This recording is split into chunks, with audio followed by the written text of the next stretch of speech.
நிம்மதி property management. Contact 7667008999. நலம் தரும் நல்லார் சித்த மருத்துவமனை. இதய நோய், சர்க்கரை நோய், பக்கவாதம், சிறுநீரக பிரச்சனை, தண்டுவடம் மற்றும் மூட்டு பிரச்சனைகளுக்கு மிகச்சிறந்த மருத்துவமனை. கிருஷ்ணகிரி, சென்னை மற்றும் மதுரை. தொடர்புக்கு 8807666117 மற்றும் 8807666118.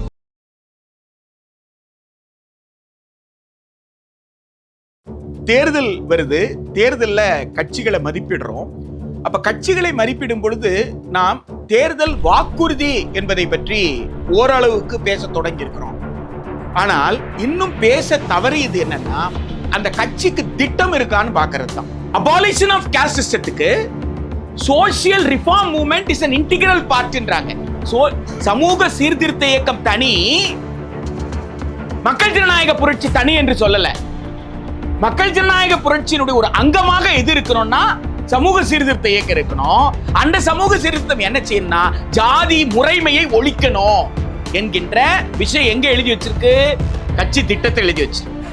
எனவே கல்வி கூடங்கள்ல நீங்க கட்சியினுடைய மேனிபெஸ்டோவை படிக்கிறதும் கட்சியினுடைய திட்டங்களை படிக்கிறதும் கல்வி கூடங்கள்ல படிக்கிற மாணவர்களுக்கு ஒரு விழிப்புணர்வை ஏற்படுத்தும். ஏன்னா இந்த மாணவர்கள் தான் எதிர்காலத்துல பல்வேறு தளத்துல, அது அறிவியல் தளத்திலேயோ அரசியல் தளத்திலேயோ பல தளத்துல அவங்க பொறுப்புக்கு வரப்போறாங்க. குலக்கல்விக்கும் உங்களுக்கு ஜாதிக்கும் ஒரு தொடர்பு இருக்கு என்பதனால்தான் சமமான கற்றல் வாய்ப்பை பற்றி ஏன் விவாதிக்க மறுக்கிறீங்க?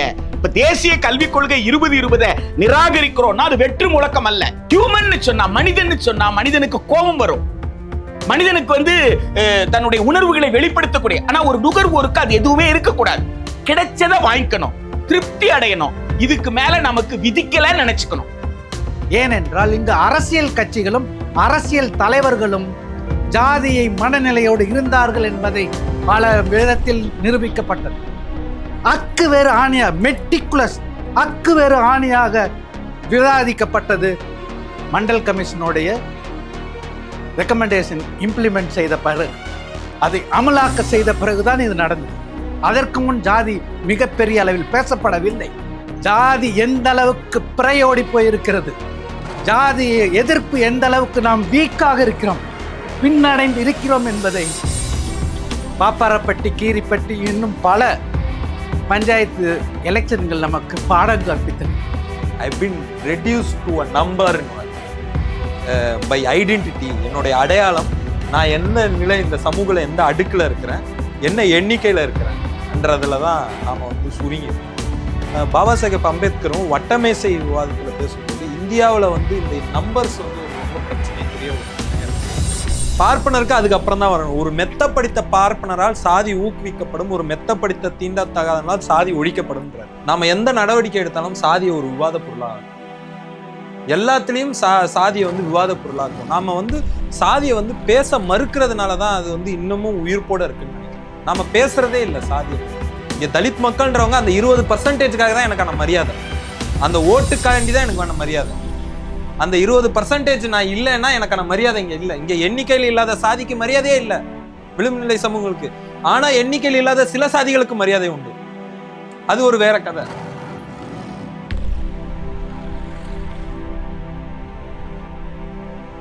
ஒரு முதல் சுற்று அப்படிங்கிறது ரொம்ப தெளிவாக, ரொம்ப ஆழமான ஒரு பரந்துபட்ட பார்வையில் மூவருமே தங்களுடைய கருத்துக்களை வழங்கியிருக்கிறாங்க. ஒரு முக்கியமான தலைப்பின் கீழே உரையாடி இருக்கிறோம் அப்படிங்கிறதையும் அவங்க தெளிவுபடுத்தியிருக்கிறாங்க.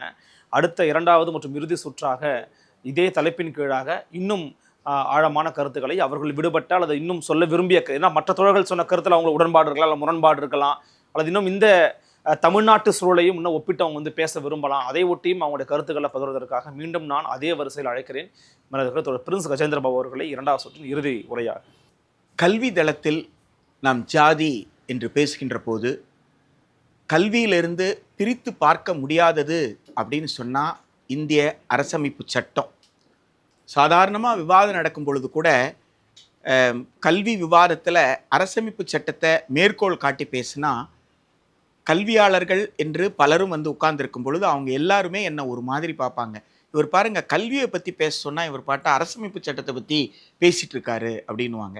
என்னால் புரிந்து கொள்ளவே முடியாது. கல்வி ஏற்பாடுன்னு சொல்லுவாங்க, கரிக்குலம் ஃப்ரேம் ஒர்க்குன்னு சொல்லுவாங்க. அந்த கரிக்குலமில் முதல் பக்கம் அந்த கல்வி திட்டம், கலை திட்டம் எந்த பேரில் சொன்னாலும் அந்த கரிக்குலத்தோட ஃபர்ஸ்ட் பேஜில் என்ன கொடுத்துருப்பாங்கன்னா பிரியாம்பிள் கொடுத்துருப்பாங்க, முகப்புரை கொடுத்துருப்பாங்க.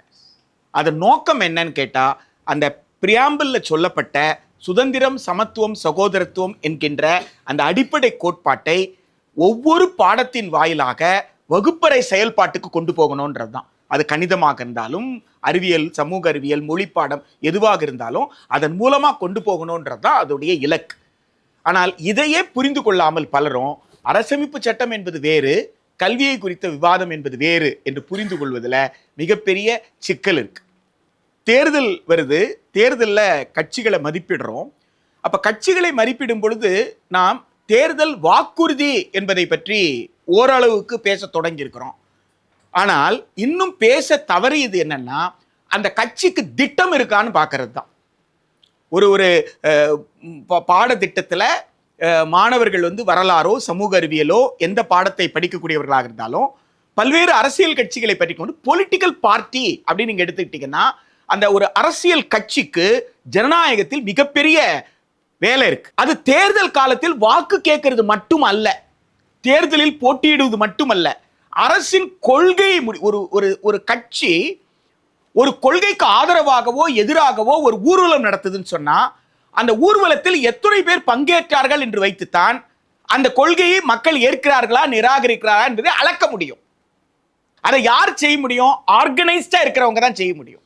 அது ஒரு அரசியல் கட்சி தான் செய்ய முடியும். இது கல்வியல் செயல்பாட்டின் மிக முக்கியமான. அப்ப கல்வியில நாம என்ன புரிந்து கொள்ள வேண்டியது இருக்குன்னா, ஒரு பொலிட்டிக்கல் பார்ட்டின்னு சொன்னா, ஒரு அரசியல் கட்சின்னு சொன்னா, அந்த அரசியல் கட்சி வெறும் தேர்தலுக்கானது மட்டுமல்ல, அந்த அரசியல் கட்சி மக்கள் மத்தியில் உரையாடல் நிகழ்த்தி மக்களுடைய உரிமைகளும் மக்களுக்கு ஏற்பட வேண்டிய நன்மைகளை பற்றி சமூக தளத்தில் விவாதிக்க வேண்டிய பொறுப்பு மிக்கது அப்படின்றத புரிஞ்சுக்க வேண்டிய அவசியம் இருக்கு. மரியாதைக்குரிய மறைந்த கல்வியாளர் வாசிய குழந்தைசாமி அவர்கள் ஒரு நாள் எல்லா கட்சியோட திட்டத்தை படிக்கணும்னு ஆசைப்பட்டார். அப்ப என்னிடம் இந்திய கம்யூனிஸ்ட் கட்சி மார்க்சிஸ்டோட திட்டத்தை கொண்டு வா படிக்கணும் அப்படின்னு சொல்லி காலையில, அதுவும் விடிய காலையில ஒரு 5 மணிக்கு அழைத்து கேட்டிருந்தார். அந்த மாதிரியான விவாதத்துல ஒரு கூர்மையான ஒரு விஷயம் என்னன்னா, சிபிஐஎம் கட்சி திட்டத்துல 5.12 ஆங்கிலத்துல எழுதப்பட்ட 5.12 எடுத்து பார்த்தீங்கன்னா, abolition of caste system is an integral part of democratic revolution இருக்கும். abolition of caste systemத்துக்கு social reform movement is an integral part ன்றாங்க. சமூக சீர்திருத்த இயக்கம் தனி, மக்கள் ஜனநாயக புரட்சி தனி என்று சொல்லல. மக்கள் ஜனநாயக புரட்சியினுடைய ஒரு அங்கமாக எது இருக்கணும்னா சமூக சீர்திருத்த இயக்கம் இருக்கணும். அந்த சமூக சீர்திருத்தம் என்ன செய்யணும்னா ஜாதி முறைமையை ஒழிக்கணும் என்கின்ற விஷயம் எங்க எழுதி வச்சிருக்கு? கட்சி திட்டத்தை எழுதி வச்சிருக்கு. அப்ப நாம மதிப்பிடும் போது எப்படி மதிப்பிடணும்? ஏண்டா இந்த கட்சி திட்டத்தில் எழுதி இருக்கிற மாதிரி நீயே எழுதுற ஒன்று. இன்னொன்னு என்ன கேட்கணும்? இந்த கட்சிக்காரங்களை பார்த்து திட்டத்தில் எழுதி இருக்கிறது எதுக்கு செயலுக்கு வரல? 2 விஷயம் இருக்கு இல்லைங்களா? அப்ப இந்த உரையாடல் நிகழ்த்த வேண்டிய இடம் இது. எனவே கல்வி கூடங்கள்ல நீங்க கட்சியினுடைய மேனிஃபெஸ்டோவை படிக்கிறதும் கட்சியினுடைய திட்டங்களை படிக்கிறதும் கல்வி கூடங்கள்ல படிக்கிற மாணவர்களுக்கு ஒரு விழிப்புணர்வை ஏற்படுத்தும். ஏன்னா இந்த மாணவர்கள் தான் எதிர்காலத்துல பல்வேறு தளத்துல, அது அறிவியல் தளத்திலேயோ அரசியல் தளத்திலேயோ பல தளத்துல அவங்க பொறுப்புக்கு வரப்போறாங்க. 2வது கூர்மையான விஷயத்தை நம்ம பார்க்கணும்னா, குலக்கல்வி ஒழிப்பு. இன்னைக்கு அது வேற வடிவத்துல நமக்கு ஸ்கில் டெவலப்மெண்ட், ஒகேஷனல் ஸ்கில்லிங் வந்துருச்சு. இப்போ பள்ளிக்கூடங்கள் எல்லாம் பார்த்தீங்கன்னா ஸ்கில் டெவலப்பிங் லேப் கிரியேட் பண்றாங்களாம். எதுல? அரசு பள்ளிக்கூடத்துல இல்லையா? அப்படின்ற ஒரு மிக முக்கியமான ஒரு கேள்வி இருக்கு. இது எங்க இருந்து தொடங்குதுன்னா, மூதறிஞர் ராஜாஜி கிட்ட இருந்து தொடங்குது. அப்ப அவரும் இதே ஸ்கில், அவர் குலக்கல்வி எல்லாம் சொல்லவே இல்லை. சரியா? முதலாளித்துவத்திற்கு முதலாளிகள் முதலாளித்துவம் பேர் வச்சுக்கல.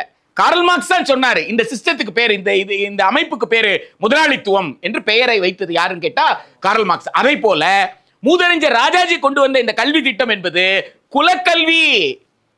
இது என் பிள்ளைய அறிவை திறக்காது அப்படின்னு சொல்லி போராட்ட களத்தில் இறங்கினது தந்தை பெரியார். அப்போ அந்த போராட்டம், குலக்கல்வி ஒழிப்பு போராட்டத்துல அவர் கால் கொடுக்கிறாரு, அழைப்பு கொடுக்கிறாரு.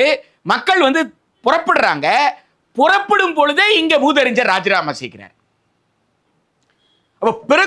புறப்படும் போராட்டம் தொடங்குறதுக்கு முன்னாடியே இவர் ராஜினாமா செய்யறாருன்னா அப்ப போராட்டம் முடிஞ்சிருச்சுன்னு தான் நம்ம நினைப்போம். ஆனா தந்தை பெரியார் அப்படி நினைக்கல. அந்த அறிக்கையை எடுத்து படிச்சு பாருங்க. அவர் என்ன சொல்றாருன்னா, குலக்கல்வி ஒழிப்பு என்பது ஜாதி ஒழிப்புக்கான போராட்டம். எனவே ஜாதி ஒழியும் வரை இந்த போராட்டம் தொடரும்ன்றார். எனவே குலக்கல்விக்கும் உங்களுக்கு ஜாதிக்கும் ஒரு தொடர்பு இருக்கு என்பதனாலதான் சமமான கற்றல் வாய்ப்பை பற்றி ஏன் விவாதிக்க மறுக்கிறீங்க? இப்ப தேசிய கல்விக் கொள்கை 2020 நிராகரிக்கிறோம்னா அது வெற்று முழக்கம் அல்ல.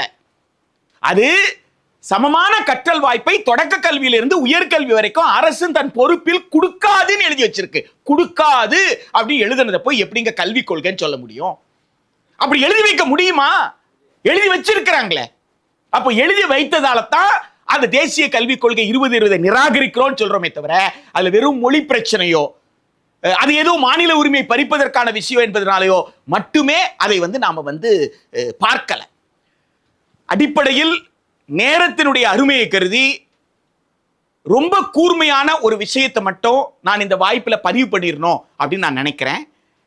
கல்வி மூலமாகத்தான் விழிப்புணர்வை ஏற்படுத்த முடியும். காலங்காலமாக எழுத்தறிவு என்ற ஒரு வடிவம் வருவதற்கு முன்பாகவே கற்றல் செயல்பாடு நிகழ்ந்திருக்கிறது. அப்போ எழுத்தறிவு வராத காலகட்டத்தில் கற்றல் செயல்பாடு நிகழ்ந்திருக்குன்னு சொன்னா அந்த கற்றல் செயல்பாடு என்பது மக்களுடைய வாழ்க்கையை மேம்படுத்துவதற்கு பயன்பட்டிருக்கு. நீங்க இரும்பை கண்டுபிடித்ததிலிருந்து, நெருப்பை கண்டுபிடித்ததிலிருந்து, உருளியை வீல் கண்டுபிடித்ததிலிருந்து ஒவ்வொன்றிலையும் அது எல்லோருக்கும் பயன்பட்டதில்ல. அப்ப கற்றுக்கொண்டால் என்ன நடக்கணும்? கற்றுக்கொண்டால் அனைவருக்கும் பயன்படணும். அது எப்படி கல்வியை எனக்கானதா மாத்தணும்? ஆக 1980 இருந்து இன்றைக்கு வரை ஒரு 40 ஆண்டுகளுக்கு மேல ஒரு திட்டமிட்ட ஒரு சதி என்ன நடந்ததுன்னு கேட்டா, நீ மனிதன் அல்ல, நீ நுகர்வோர்னு சொல்ற வேலை. அப்போ இன்றைக்கு நான் என்ன கேரக்டர்ல இருக்கிறேன்னு கேட்டா, நான் நுகர்வோர் மனநிலையில் இருக்கிறேன். நான் ஹியூமன். அப்போ ஹியூமன் சொன்னா, மனிதன் சொன்னா மனிதனுக்கு கோபம் வரும். மனிதனுக்கு தன்னுடைய உணர்வுகளை வெளிப்படுத்தக்கூடிய, ஆனா ஒரு நுகர்வோருக்கு அது எதுவுமே இருக்கக்கூடாது. கிடைச்சதை வாங்கிக்கணும், திருப்தி அடையணும். இதுக்கு மேல நமக்கு விதிக்கல நினைச்சுக்கணும். இந்த விஷயங்களை இன்றைக்கு பல வடிவங்கள்ல பாட திட்டத்திற்குள்ளேயே கொண்டு வரக்கூடிய ஒரு சதி நடக்குது அப்படின்னு சொன்னா, அப்போ கல்வி என்ன செய்யணும் அப்படின்னு கேட்டா, சாதாரண உரையாடலை மாணவர்கள் மத்தியில நிகழ்த்தணும். அப்படி நிகழ்த்துவதற்கான வாய்ப்புகளை அரசு ஏற்படுத்தணும்னு சொல்லி வாக்காளர்கள்னு சொல்லப்படுற இறையாண்மை கொண்ட இந்திய மக்கள் முடிவு செய்யணும்.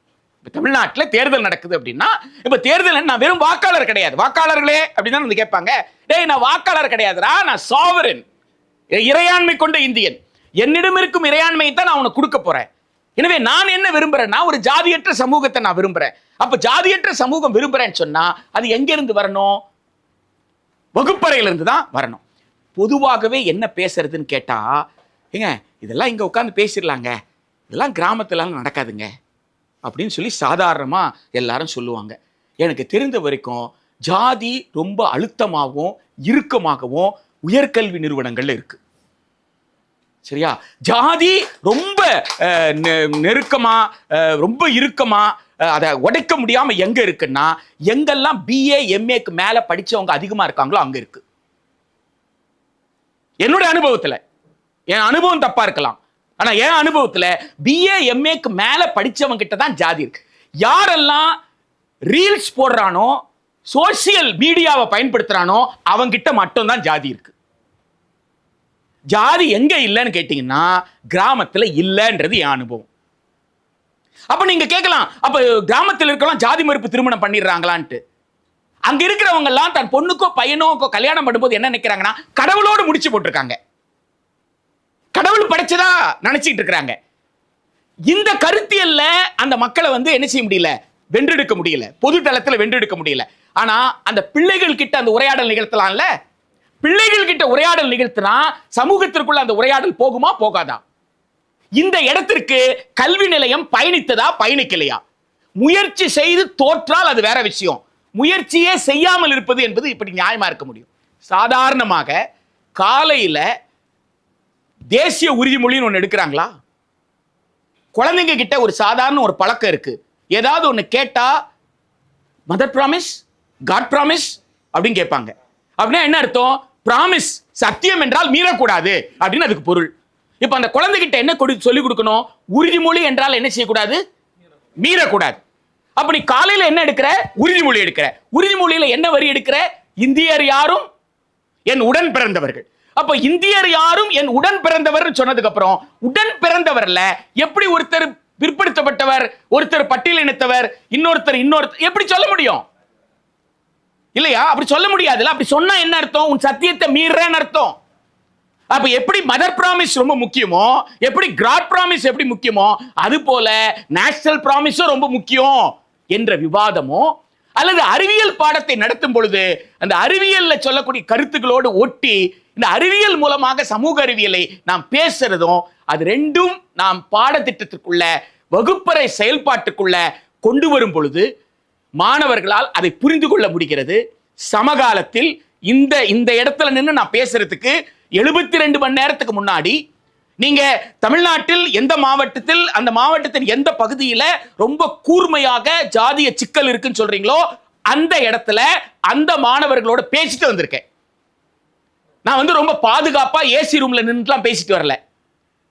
நீங்க எந்த சமூகம் என்பது ஆதிக்க சமூகம் அப்படின்னு அடையாளப்படுத்துறோமோ அந்த சமூகத்தில் இருக்கிற பெற்றோர்களோடையும் அந்த சமூகத்தில் இருக்கிற மாணவர்களோட பேசிட்டு வந்திருக்கிறேன். அந்த மாணவர்களோட உரையாடல் நடந்து அந்த உரையாடலுடைய நிறைவுல நீங்கள் எதை உள்வாங்கினீர்கள் அப்படின்னு கேட்கும் பொழுது நாமெல்லாம் ஒண்ணுன்னு சொன்னாங்க அந்த பிள்ளைங்க. அப்ப நான் அந்த பிள்ளைகளை பார்த்து கேட்டேன், நான் உன் சொந்தக்காரனா இல்லையான்னு சொல்லு அப்படின்னு. இப்போ அந்த பிள்ளைங்க சொன்னாங்க, நீங்க எனக்கு சொந்தக்காரன் தான் அப்படின்னு எல்லாருமே சொன்னாங்க.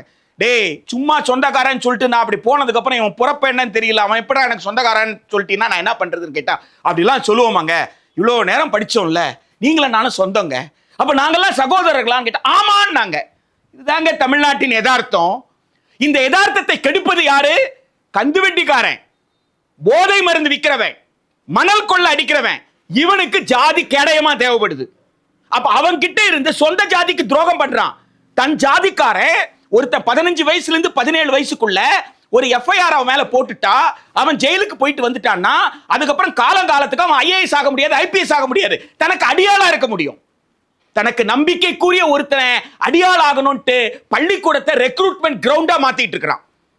எனவே பள்ளிக்கூடங்கள் ரெக்ரூட்மெண்ட் கிரவுண்டா மாறுது என்றத பள்ளிக்கல்வித்துறை கவனத்தில் கொண்டு, அப்ப பள்ளிகள்ல இருக்கிற குழந்தைகள் கிட்ட போதை மருந்தும் இந்த ஜாதிய சிந்தனையும் இல்லாமல் ஒரு சகோதரத்துவத்தை நம்மால் வளர்க்க முடியும்னு சொன்னா, இந்திய அரசமைப்பு சட்டத்தின்படி ஆட்சி செய்வேன் என்று மாவட்ட ஆட்சியர்ல தொடங்கி தலைமைச் செயலாளர் வரைக்கும் சத்தியப்பிரமாணம் எடுத்திருக்கிறோமே, அந்த சத்தியப்பிரமாணத்தை நடைமுறைப்படுத்துகிறோம் என்ற அர்த்தம். அந்த வகையில நம்முடைய பள்ளிக்கல்வித்துறையில தொடங்கி உயர்கல்வித்துறை வரைக்கும் ஜாதி என்பது வள்ளலாரின் வார்த்தையில சொல்லணும்னா ஒரு மூடப்பழக்கம், கண்மூடி பழக்கம், மண்மூடி போக என்கின்ற அந்த சிந்தனையை மாணவர்கள் மத்தியில விதைப்பதற்கு ஃபோர்த் எஸ்டேட்டினுடைய இந்த முயற்சி பயன்படும் என்று நம்புகின்றேன். நன்றி. ஜெய்பீம், எனது நிறைவுரையாக நான் குறிப்பிட விரும்புவது 2 நிகழ்வுகளை உங்களுக்கு நான் கூறி எனது நிறைவுரையை செய்யலாம் என்றிருக்கிறேன். 1, 1947 ஆகஸ்ட் 14, 15 இந்த மிட் நைட்டில் நமக்கு சுதந்திரம் கிடைத்தது அல்லவா? அது எவ்வாறு கிடைத்தது என்பது யாருக்காவது தெரியுமா என்றால் மிகவும் குறைவு. 2012 வாழுகின்ற ஒரு உலகில் மிகவும் பிரசித்தி பெற்ற மார்க்சிய பேராசிரியர் பெரிய ஆண்டர்சன் என்பவர் ஒரு நூலை எழுதினார், இந்தியன் ஐடியாலஜி என்ற ஒரு நூல்.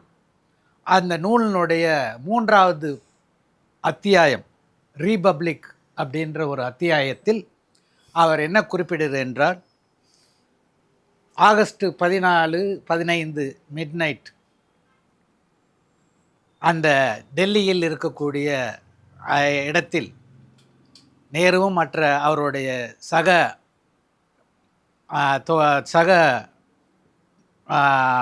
உறுப்பினர்களும் அமர்ந்திருக்கிறார்கள். ஒரு புனித தீக்கு முன்னால் கும்பகோணத்திலிருந்து சிறப்பு விமானத்தில் அழைத்து செல்லப்பட்ட பிராமணர்கள் மந்திரம் ஓத, பிராமணர்களுடைய மனைவிகள் அங்கு அமர்ந்திருக்கின்ற தலைவர்களுடைய நெத்தியில் திலகமிட, இரவு 12 மணிக்கு எழுந்து ட்விஸ்ட் வித் டெஸ்டனி என்று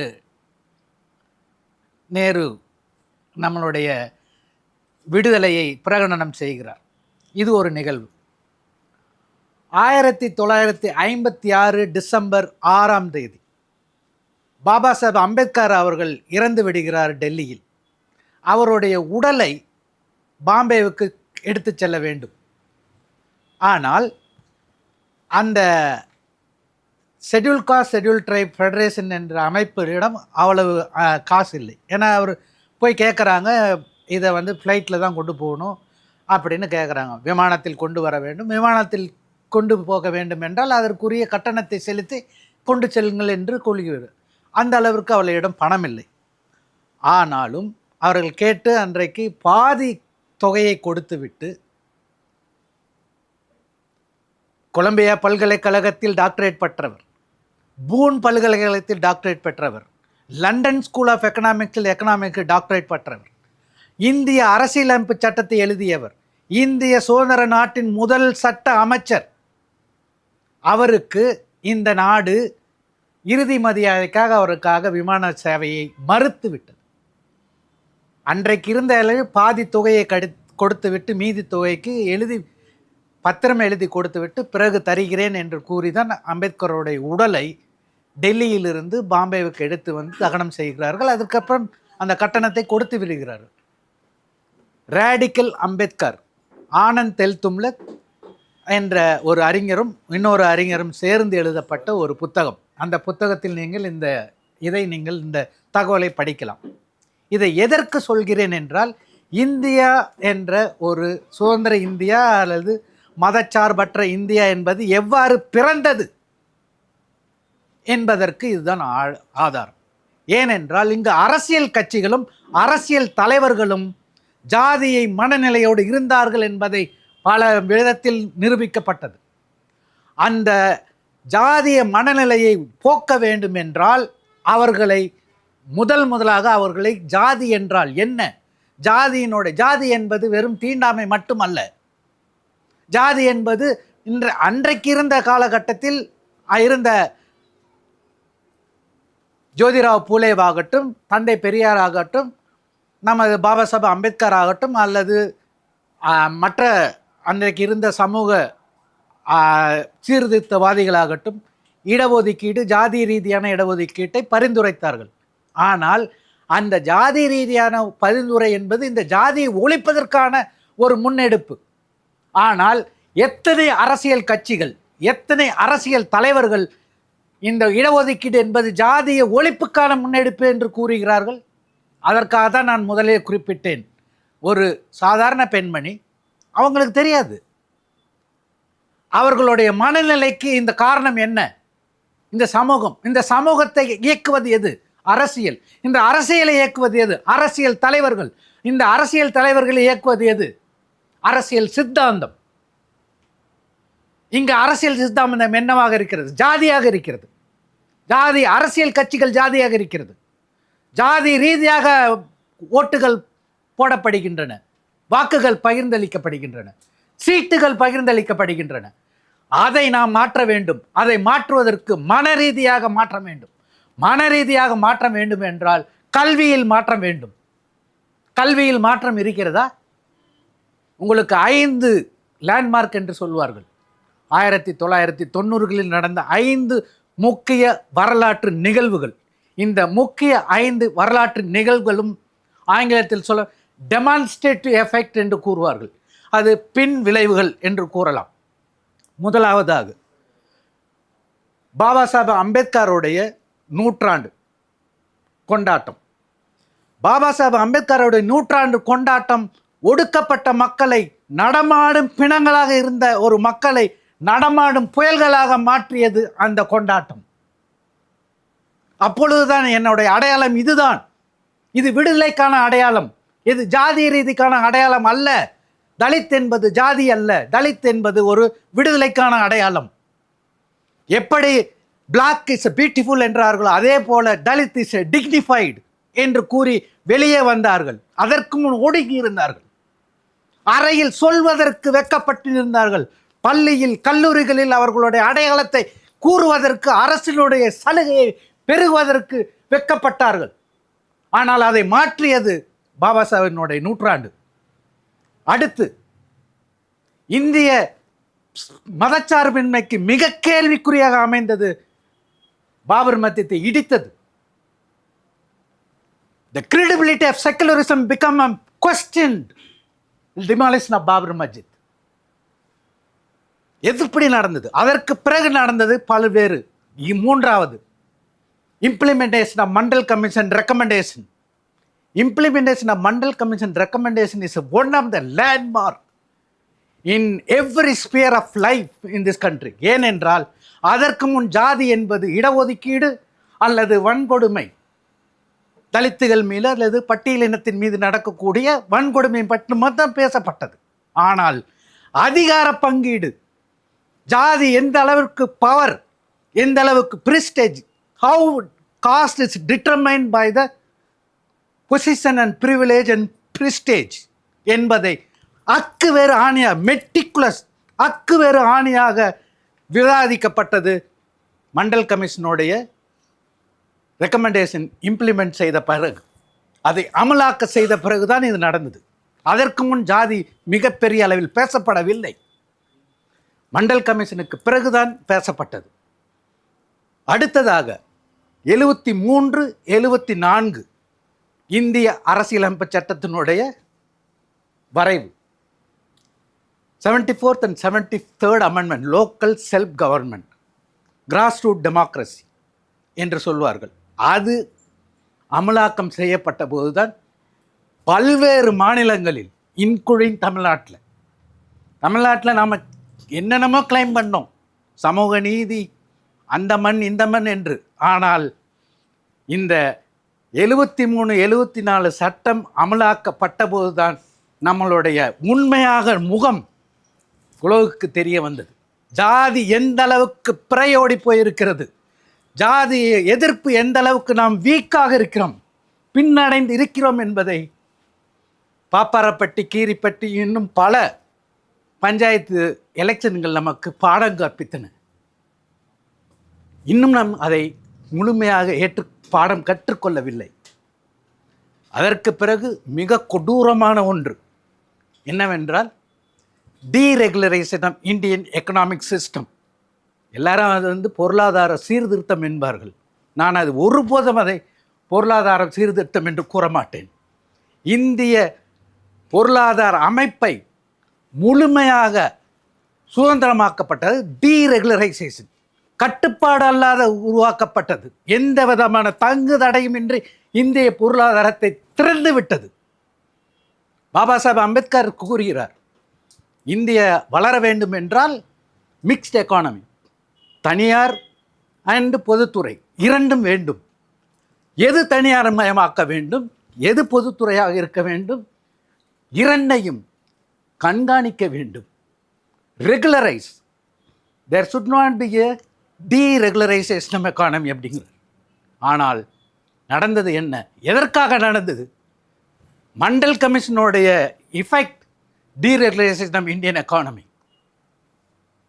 இன்றைக்கு அதனுடைய விளைவுதான் glaring economic inequality. One of the major warning, அதாவது அம்பேத்கருடைய மிகப்பெரிய எச்சரிக்கை அவர் கொடுக்கும் பொழுது என்ன கூறுகிறார்? 5 வார்னிங் கொடுக்குறார். நேரம் கருதி அதை நான் ஒன்று கூறுகிறேன்.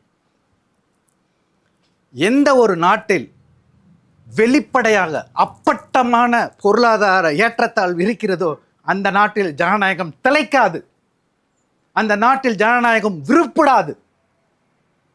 அதற்காகத்தான் இந்த பொருளாதார பிரிவினை, பொருளாதார ஏற்றத்தாழ்வை குறைக்க வேண்டும். அந்த பொருளாதார பிரிவினையை நாம் முதலில் அதை பரிந்துரை செய்து அதை சரி செய்ய வேண்டும் என்கிறார் பாபா சாஹேப் அம்பேத்கர். கடைசியாக நடந்த ஒரு லேண்ட்மார்க் என்னவென்றால் இன்ஃபர்மேஷன் டெக்னாலஜி ரெவல்யூஷன் அப்படி என்று அட்வான்ஸ்மெண்ட். தொலைத்தொடர்பு துறையில் நடந்த ஒரு மிகப்பெரிய புரட்சி. நவீன தொலைத்தொடர்பு துறையில் நடந்த மிகப்பெரிய புரட்சி. அதனால தான் இன்னைக்கு ஃபிங்கர் டிப்பில் நமக்கு இன்ஃபர்மேஷன் இருக்குது. அதை எப்படி பயன்படுத்துங்கிறது அது வேறு விஷயம். ஆனால் அது நடந்தது. அது நடந்ததுனால என்ன, எல்லாருக்கும் விஷயங்கள் கொன்று சேருகிறது, சென்று அடைகிறது. ஆனால் அதை எப்படி ஒருங்கிணைப்பது, அதை எப்படி நாம் பயன்படுத்திக் கொள்வது என்பது மிகப்பெரிய கேள்வியாக இருக்கிறது. ஆனால் கடைசியாக உலகமயமாக்கல், தனியார் மயமாக்கல், தாராளமயமாக்கல் ஜாதியை ஒழித்துவிடும் என்று ஒரு பெரிய அறிஞர்கள் கூட்டம் நம்பியது. அதற்காக அவர்கள் பெரிய புரபகண்டாவெல்லாம் செஞ்சாங்க, எழுதினாங்க. ஆனால் தோற்றுவிட்டது. அம்பேத்கரும் தோற்றுவிட்டார். அம்பேத்கர் என்ன சொன்னார்? கிராமத்தை விட்டு நகரத்திற்கு வாங்கள், ஒடுக்கப்பட்ட மக்களை, பட்டியலின மக்களை கிராமத்திலிருந்து நகரத்திற்கு வாங்கள், அங்கு நகரத்தில் ஜாதி இல்லை, நீங்கள் மிக சுதந்திரமாக இருக்கலாம் என்று நம்பினார். நடக்கவில்லை. யூரோப் போன்ற நாடுகளில் இண்டஸ்ட்ரியலைசேஷனும் நகரமயமாக்கலும் நடக்கும் பொழுது அங்கு சைமல்டேனியஸ்லி அதனுடைய இணையாக சமூக மாற்றமும் நடந்தது. ஆனால் ஏதோ ஒரு காரணம் அல்ல, ஜாதி என்ற ஒரு கிரிமினல் சிஸ்டம் இன்றைக்கு நம்மை ஆட்டி படைக்கிறது. உலகமயமாக்கலும் தோற்றுவிட்டது, தனியார் மயமாக்கலும் தோற்றுவிட்டது, நகரமயமாக்கல், தொழில்மயமாக்கலும் இந்த ஜாதியை ஒழிக்க முடியவில்லை. காரணம் இங்கே இருக்கக்கூடிய அரசியல், இங்கே இருக்கக்கூடிய அரசியல் கட்சிகள், இங்கே இருக்கக்கூடிய அரசியல் சித்தாந்தங்கள் ஜாதி ஒழிப்பை முழுவதும் நிராகரித்ததுதான் என்று கூறி வாய்ப்புக்கு நன்றி கூறி விடைபெறுகிறேன். நன்றி. நிறைவா என்னுடைய கருத்து, இதோட முக்கியமான தலைப்பு வந்து சமூக நீதியும் சாதி ஒழிப்பு. தமிழ்நாடுன்றது வந்து ஒரு அறிவியக்கம் நடந்த ஒரு மாநிலம். அதை நம்ம வந்து ஒத்துக்கணும். நம்ம வந்து என்னதான் வந்து சாதிய வன்கொடுமைகள் நடக்கும் பொழுது இது எந்த மண்ணு அந்த மண்ணுன்ற கிரிட்டிக்லாம் வச்சாலுமே ஒரு உண்மை என்னன்னா, இங்கே வந்து ஒரு அறிவி இயக்கம் நடந்திருக்கு. அந்த அறிவி இயக்கம் வந்து சமூக ஜனநாயகத்தை கோரியிருக்கு. அது வள்ளலாறு எல்லாரும் ஆரம்பித்து வைகுண்டர், எல்லாரும் அயோத்திதாசர் பண்டிதர், அதோட தொடர்ச்சியாக இருந்த பெரியார், இப்படி வந்து நீங்கள் வந்து சொல்லிக்கிட்டே போகலாம். அந்த அறிவி இயக்கம் வந்து இருந்தது. நாம் வந்து சமூக நீதின்றதை வந்து பேசிகிட்டு இருந்தோம். அதனுடைய ஒரு ஒரு பை ப்ராடக்டாக ஒரு சமூக நீதி, சமூக ஜனநாயகத்தோட ஒரு பை ப்ராடக்ட். கொஞ்ச நேரத்துக்கு முன்னாடி பேசும்போது நானும் பிரின்ஸ் தோழரும் பேசும்போது ரோஹித் வெமலா பற்றி பேசிகிட்டு இருந்தோம். ரொம்ப அழகாக அவருடைய மரண கடிதத்தில் அது ஒரு ஒரு ஒரு பிரகடனம்னே சொல்லலாம். அது ஒரு தற்கொலை கடிதமாக அதை நம்ம பார்க்க முடியாது, அது ஒரு பிரகடனம். அந்த பிரகடனத்தில் அவர் ஒரு முக்கியமான விஷயம் சொல்லுவார், I been reduced to a நம்பர்னுவார். பை ஐடென்டிட்டி, என்னுடைய அடையாளம், நான் என்ன நிலை, இந்த சமூகத்தில் எந்த அடுக்கில் இருக்கிறேன், என்ன எண்ணிக்கையில் இருக்கிறேன் என்றதில் தான் நாம் வந்து சுருங்கிட்டோம். பாபா சாஹேப் அம்பேத்கரும் வட்டமேசை விவாதத்தில் பேசும்போது இந்தியாவில் வந்து இந்த நம்பர்ஸ் வந்து ஒரு ரொம்ப பிரச்சனைக்குரிய ஒன்றுன்னே சொல்லிட்டு இருப்பார். இது சமூக நீதின்றதையும் நம்ம வந்து நம்பராக தான் புரிஞ்சுக்கிட்டு இருக்கோம். இப்போ தொடர் பிரின்ஸ் பேசும்போது ஒரு முக்கியமான விஷயத்த சொன்னார், கல்வி பற்றி சொன்னார்ல, எப்படி படித்தவங்கிட்ட எப்படி சாதி இருக்குன்னார்ல, அதுக்கு இந்த சமூக அமைப்பு முறை தான் காரணம்னு நான் நினைக்கிறேன். பாபா சாஹேப் அம்பேத்கர் அமெரிக்க வானொலிக்கு ஒரு உரை நிகழ்த்துறாரு. அந்த உரையாற்றும் பொழுது எனக்கு ரொம்ப ஆச்சரியமாக இருந்தது. அதை நான் வந்து இடபிள்யூஎஸ் தீர்ப்பு வந்தபோது அதை தான் எடுத்து போட்டேன். அது என்ன சொல்கிறாருன்னா, அதில் அவர் எனக்கு இது பாபா சாஹேப் தான் பேசியிருப்பாரான்னு, கல்வியை பாகுபாடோடு வழங்கணுன்றார். ரொம்ப ஆச்சரியமாக இருந்தது. கல்வியை பாகுபாடோடு வழங்கணுமா? அவர் வந்து பாசிட்டிவ் பாகுபாடை பற்றி சொல்கிறார். பாசிட்டிவ் பாகுபாடுன்னா, ஒரு தீண்டப்படாதவனுக்கும் ஒரு சூத்திரனாகப்பட்டவனுக்கும் கல்வியை வந்து முதல்ல அவனுக்கு தான் வழங்கணும், பார்ப்பனருக்கு அதுக்கப்புறம் தான் வரணும். ஒரு மெத்த படித்த பார்ப்பனரால் சாதி ஊக்குவிக்கப்படும், ஒரு மெத்த படித்த தீண்டத்தகாதனால் சாதி ஒழிக்கப்படும்ன்றார். அதனால கல்வி வந்து பாகுபாடோடு வழங்கணுன்றார். இப்போ இந்த கற்பின்ற இருக்குல்ல, அது என்னது கற்பி? நமக்கு வந்து இங்கே ஒரு சோஷியல் லேர்னிங் இருக்கு, அது வந்து அன்லேர்ன் பண்றதுக்கு நம்மளுக்கு கத்தே தரல. லேர்னிங் ஒரு பாபா சாஹேப் அம்பேத்கர் சொல்ற, வள்ளுவர் சொல்றதான் கசடர, கற்க கசடர. அதை அவர் எப்படி சொல்றாருன்னா, learning is nothing but learning is to unlearn from what we have லேர்ன்ட்ன்றாரு. நாம் கற்றுக்கிட்டதுல இருந்து கசடை அறுத்துட்டு இன்னொன்று கற்கிறது தான். நாம் அந்த கசடை அறுக்கிறோமா? எப்படி சாதி ஒழிக்கிறது? ரொம்ப சிம்பிள். நாம எந்த நடவடிக்கை எடுத்தாலும் சாதியை ஒரு விவாத பொருளாக எல்லாத்துலேயும் சாதியை வந்து விவாத பொருளாக்கும். நாம வந்து சாதியை வந்து பேச மறுக்கிறதுனால தான் அது வந்து இன்னமும் உயிர்ப்போட இருக்குன்னு நினைக்கிறேன். நாம பேசுறதே இல்லை சாதியை பற்றி, ஆனால் சாதியை ப்ராக்டிஸ் பண்ணிகிட்டே இருக்கிறோம். சாதியை பேசாமலே ப்ராக்டிஸ் பண்ணுறோம். அந்த காஸ்ட் பிளைண்ட்னஸ்ன்றது காஸ்ட்டை அனிலேட் பண்ணவே இல்லை. நீங்கள் மீண்டும் மீண்டும் சாதி ஒழிப்புக்காக பலர் வைக்கக்கூடியது இடஒதுக்கீடை எடுத்துட்டு சாதி சர்டிஃபிகேட் கேட்காத, சாதியை கேட்காத, இதை கேட்காதன்றாங்க. அது எங்க போய் நிக்குதுன்னா சாதியை ஊக்கப்படுத்துவதிலும் பலப்படுத்துவதிலும் சாதிய கட்டமைப்பை வலுப்படுத்துவதிலும் தான் போய் நிக்குது. எங்கேயாச்சும் அந்த உரையாடல்கள் நாம இது வரைக்கும் இந்த நகரத்துல சாதியை பேசணுமா? லக்ஷ்மணன் பேசும்போது சொன்னாரு நகரமயமாக்கல் சாதியை ஒழிக்கலன்னாரு. உண்மை. இன்னைக்கு நகரமயமாக்கல் இந்தியாவிலேயே அதிகமா நகரமயமான ஒரு மாநிலம் தமிழ்நாடு. NCRB டேட்டா படி அதிக குற்றங்கள் நடக்கிற மாநிலம் தமிழ்நாடு. எப்படி இது? அதிக நகரமயமாக்கலும் அதிகமா இங்கதான் நடந்திருக்கு. நிறைய வன்கொடுமைகளும் முதன்மை மாநிலங்கள்ல ஒன்றா இருக்கு. திடீர்னு ஃபேக்ட் செக்னு போட்டுருவாங்க. அதனால நான் சொல்றேன் முதன்மை மாநிலங்கள்ல ஒண்ணு. முதல் மாநிலம்னு சொல்ல முதன்மை மாநிலங்கள்ல ஒன்னா தமிழ்நாடு எப்படி வந்தது? எப்படி வந்தது? கன்விக்ஷன் ரேட்ல குறைவான மாநிலமா எப்படி வந்தது?